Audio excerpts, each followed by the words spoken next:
ГСП онлайн. Городские новости сейчас. Пятница, 14:00. Гимназия иностранных языков. Муниципальный этап Всероссийского конкурса «Учитель года-2015». Участников 9. 4 из них – преподаватели иностранных языков. Столько же учителей начальных классов и единственный историк. Всем участникам я хочу сказать спасибо. Спасибо за смелость, за решительность, за возможность представить себя на суд педагогической общественности. Потому что действительно задания, которые были и проходили в рамках этого конкурса, они были особенными.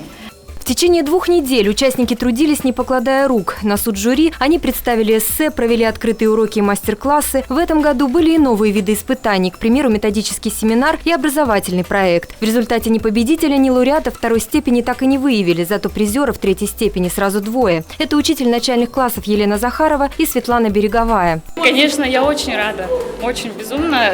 Если честно, я бы сама ни за что не пошла в этот конкурс. Спасибо моим коллегам, спасибо моему завучу. У меня лично самым сложным были публичные выступления, потому что это, можно сказать, моя фобия. Очень боюсь большой публики, и сложно мне сконцентрироваться, волнуюсь очень. Работы призеров 3-й степени, тем не менее, будут направлены на всероссийский этап конкурса. Кто знает, быть может, именно ухтинцам достанется наивысшая награда – «Хрустальный пеликан».